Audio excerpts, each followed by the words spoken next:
Quiero darle la bienvenida a Carlos Mesa, candidato por Comunidad Ciudadana.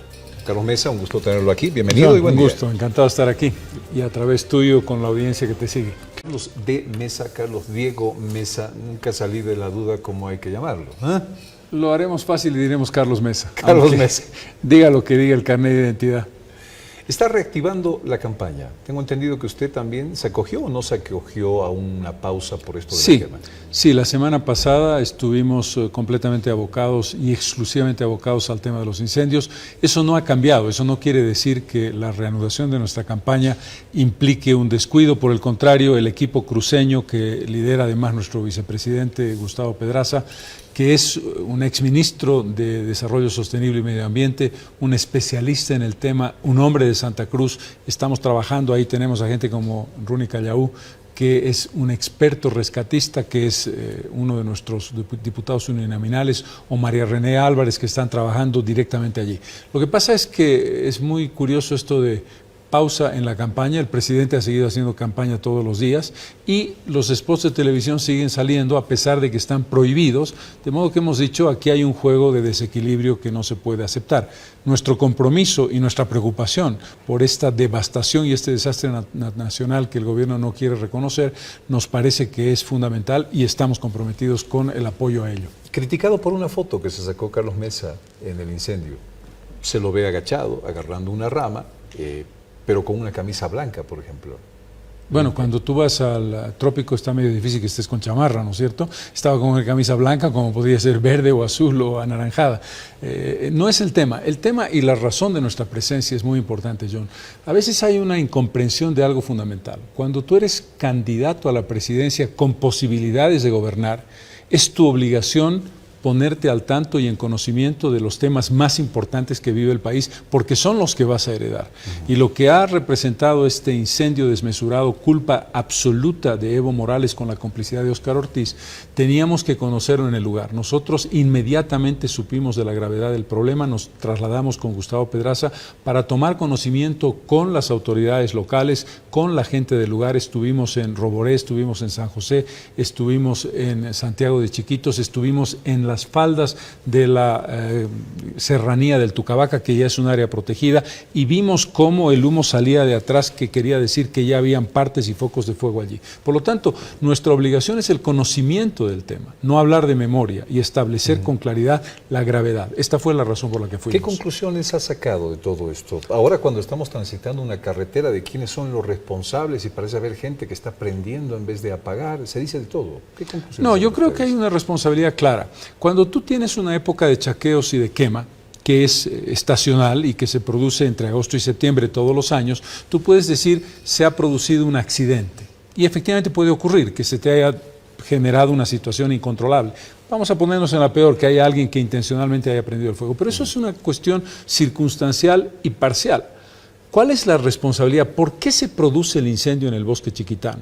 Se produce el incendio en el Bosque Chiquitano, los incendios en realidad, porque hay una legislación, tanto la Ley 741 como el decreto del 9 de julio de este año, que establece la concesión, uso mal la palabra, la dotación de tierras a personas que tienen autorización para hacer chaqueos controlados en un área de bosque permanente.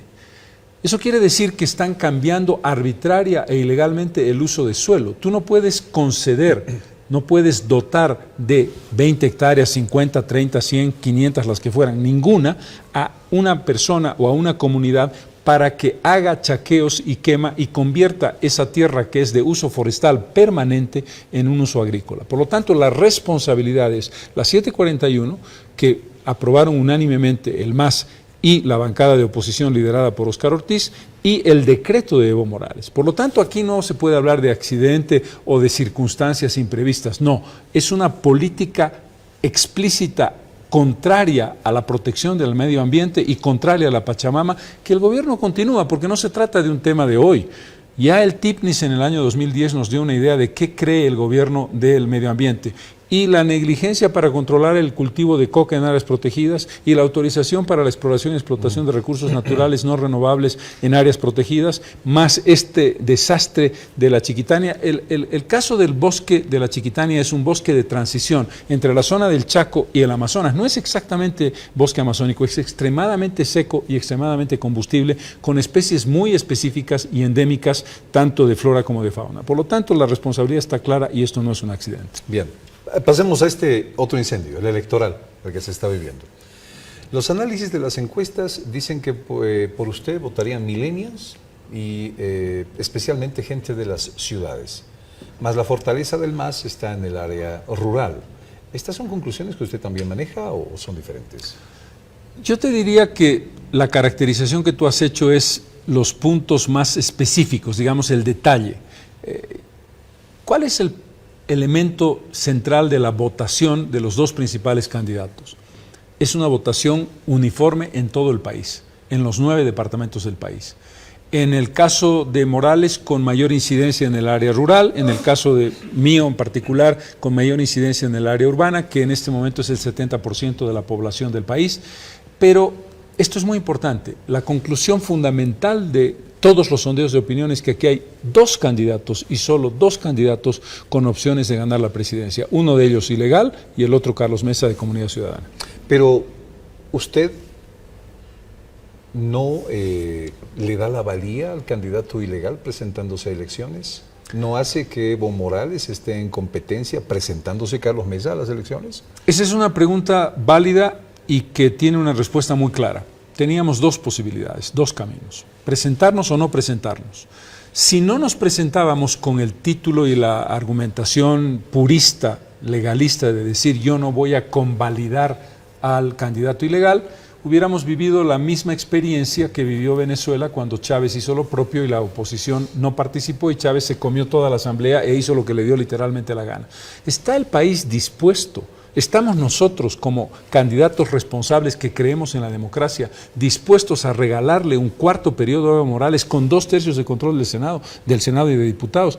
Estaríamos totalmente perdidos, estaríamos sin comprender que esta es una batalla que hay que dar en las peores condiciones, aún considerando y afirmando que son candidatos ilegales, aún sabiendo que la cancha está inclinada, aún sabiendo que hay un fraude en pleno desarrollo, aún sabiendo que el Tribunal Supremo Electoral es un brazo operador de las órdenes del Poder Ejecutivo. Es en esas condiciones que estamos como estamos, con posibilidades de ganar esta elección y con la seguridad de los votantes nuestros que creen que ese es el camino correcto. Por lo tanto, yo estoy absolutamente convencido de que estamos haciendo lo correcto. ¿El 21F ha fracasado, Carlos Mesa? Por el contrario, yo creo que el 21 de febrero es el momento fundamental. Yo diría que hay 2 momentos fundamentales en la historia democrática del país. El 10 de octubre del 82, que es el que define Bolivia decide escoger la democracia como su forma de vida en común, y esto es una línea que seguimos hasta hoy, y el 21 de febrero, que es el punto de inflexión, que le dice al gobernante que quiere el autoritarismo y la presidencia vitalicia: no, presidente, no queremos que usted sea presidente vitalicio, queremos cumplir el artículo 168 de la Constitución que usted aprobó. El 21 de febrero es un éxito histórico porque demuestra la vocación democrática del pueblo boliviano, y es un éxito histórico porque se va a repetir el 20 de octubre. Si el 20 de octubre, como nosotros esperamos, el pueblo nos va a dar el voto mayoritario y eso va a terminar con la presidencia de Evo Morales, el 21 de febrero habrá consolidado lo que representó históricamente. Yo sé que nadie se presenta para perder, usted quiere ganar. Por lo que dicen los últimos datos, 2 figuras cercanas podrían pasar. Evo pasaría a la oposición, o usted sería oposición en la Asamblea Plurinacional, con un tercero que sería como una especie del mimado del asunto, Óscar Ortiz. ¿Esta lectura la ha analizado? Nosotros tenemos claro un escenario. El escenario es una democracia real que está siendo destruida y desinstitucionalizada para construir una institucionalidad autoritaria a imagen y semejanza de Evo Morales. Eso quiere decir algo muy importante, John, que nosotros no vamos a hacer una alianza con el MAS porque creemos que el MAS representa exactamente lo contrario de un proyecto democrático. Dicho esto, nosotros creemos que cualquier otra fuerza política que entienda este discurso y que esté dispuesta a comprometerse con la democracia es una fuerza con la que uno puede estar cercano, con la que uno puede eventualmente construir alianzas. Este es un elemento crucial.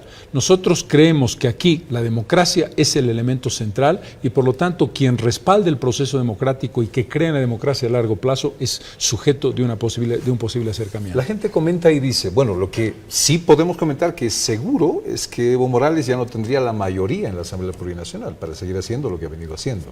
¿Este también es análisis que usted comparte? Absolutamente. Basta ver que la votación que obtuvo Evo Morales el año 2014 fue el 61% de los votos y que ahora está arañando con suerte entre el 30 y el 35%. Eso quiere decir que ha perdido prácticamente la mitad de su votación y que ha hecho todo lo que le ha dado la gana, se ha habilitado ilegalmente en diciembre, se ha inventado unas primarias truchas, está haciendo publicidad y propaganda política en todos los medios de comunicación, todos los días tenemos a Evo Morales hasta en la sopa y no ha logrado moverse de donde está. Ortiz, ¿el dulce del asunto? Porque sería con quien tendrían que negociar en caso de que él sea tercero las decisiones. En este momento, lamentablemente, yo no te tengo que decir que el señor Ortiz parece un candidato funcional a la candidatura de Evo Morales. No sé quién me golpea más, si Evo Morales u Óscar Ortiz. Y el señor Ortiz hace publicidad política a título de que es senador y se la permiten, a nosotros no nos la permiten. El señor Ortiz no ha renunciado a ser senador como manda la Constitución y nadie le dice nada. La ley de organizaciones políticas ha establecido que no se podía ningún candidato retirar y renunciar y si eso ocurría no se iba a cambiar en la papeleta. El Tribunal Supremo Electoral le ha permitido una nueva candidatura vicepresidencial vulnerando la ley de organizaciones políticas. Se vulnera la Constitución, se vulnera la ley de organizaciones políticas y se vulnera la ley electoral favoreciendo al candidato Ortiz. En este momento yo no tengo ningún elemento para pensar que el señor Ortiz no es funcional al MAS, por el contrario me parece que sí lo es. ¿Qué tan conocidos son los candidatos que ha escogido Carlos Mesa para acompañantes a estas elecciones? La gente no los conoce, habla de desventaja en ese caso. En el caso de nuestro candidato vicepresidencial, Gustavo Pedraza, obviamente tiene un nivel de conocimiento muy importante en Santa Cruz, el lugar de donde él es. Él ha nacido en Montero, ha sido ministro, como te acabo de decir, de Desarrollo Sostenible y tiene una experiencia extraordinaria entre lo académico, tiene una maestría en Harvard y además tiene experiencia en la vida agropecuaria en pequeña escala a través de su familia. Gustavo Pedraza tiene un nivel de conocimiento importante en Santa Cruz, pero menor en otros lugares del país, aunque su conocimiento en el tema del incendio ha generado una presencia muy importante de él. En cuanto a los candidatos, nuestras candidatas a senadoras, las 9 principales candidatas son figuras muy relevantes en su ámbito. Podríamos decir lo mismo, es muy difícil que los candidatos a senadores y diputados de los otros partidos tengan un alto nivel de conocimiento. Son muy pocos los candidatos que tienen un nivel de conocimiento. Lo importante aquí es lo que ellos y ellas en este caso representan. Personas como Loyola Guzmán es una persona de alto nivel de conocimiento. Doña Silvia Salame ha sido una figura destacadísima de la judicatura boliviana. Cecilia Requena, es una senadora especialista en temas de medio ambiente. Son figuras relevantes. Ahora, el nivel de conocimiento podríamos preguntarlo, salvo que seas Luis Héctor Cristaldo, es muy difícil que tengas un nivel de conocimiento alto. Pero dicen que Mesa escoge a sus acompañantes de su círculo, que está muy cerrado. Algunos de quienes hemos sabido han renunciado a la tienda política que usted lleva adelante, han expresado eso. Mesa está muy cerrado, es su gente nomás, su círculo, eso es lo que dicen. La teoría de que tú tienes un círculo cerrado es la teoría de todos aquellos que no han tenido la respuesta que esperaban. Cuando tú tienes la posibilidad de contar con una 300 y fracción de candidatos, pero de esos 300 y fracción tienes lo que conocemos como franja de seguridad. Dices, yo quiero ser candidato a diputado, yo quiero ser candidato a senador o a senadora. Y con todo respeto, tú le dices, mira, tienes valores, pero hay otra persona que tiene mayores condiciones, entonces sale y dice, es un círculo cerrado. Se trata de una estructura y un equipo que tiene un proyecto político, que tiene un proyecto histórico, que es amplio. Comunidad Ciudadana es una alianza nueva. Si tú analizas las listas de senadores y diputados, en los lugares más relevantes, encontrarás gente muy joven, encontrarás gente sin trayectoria política y encontrarás gente que no tiene ningún tipo de relación personal, ni directa ni indirecta conmigo, ni en el pasado ni en el presente. ¿Por qué? Porque la elección de esas candidaturas la han hecho las redes departamentales que se han encargado de hacer esa selección. Carlos Mesa, antes de esta pausa, porque después tendremos 5 minutitos para los temas que tienen que ver con su propuesta de gobierno. Vuelvo a preguntar, es a deber mío además, si es que hay alguna nueva respuesta en torno a esa plata que usted había recibido para PAT. La respuesta es exactamente la misma. Yo he sido convocado por la justicia en 8 oportunidades, John, en 8 oportunidades, es decir, procesos jurídicos que he tenido que responder y he respondido sin ningún tipo de problema. Y tengo 3 temas pendientes todavía. Estoy con el tema de Camargo Correa, estoy con el tema de Equivorax, estoy con el tema de la capitalización y privatización. He sido investigado por gastos reservados el año 2011 y el fiscal llegó a la conclusión de que no había ningún elemento para establecer ningún tipo de vinculación de enriquecimiento ilícito. Por lo tanto, no voy a contestar a la guerra sucia, mucho menos planteada por personas descalificadas, porque si esto es así, tendría que estar respondiendo 1, 2, 3, 4, 5 veces. Si hay algún tema jurídico, encantado de responderlo. Carlos Mesa, y este reloj que detestamos. Que detestábamos desde las viejas épocas de la televisión en que yo estuve también, tienes toda la razón. Usted habló de usar el dinero que el gobierno despilfarra de mejor manera. Le voy a poner 3 ejemplos.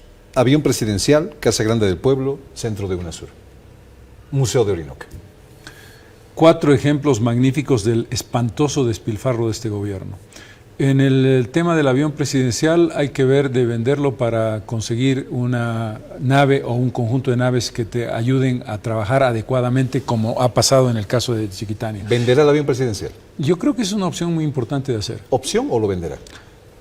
No me gusta la demagogia, pero creo que hay que evaluarlo y creo que venderlo no es una locura, porque además es un avión que vale como 30, no sé si valdrá lo mismo ahora, pero vale como $30 millones, tú puedes usarlo para cosas más útiles.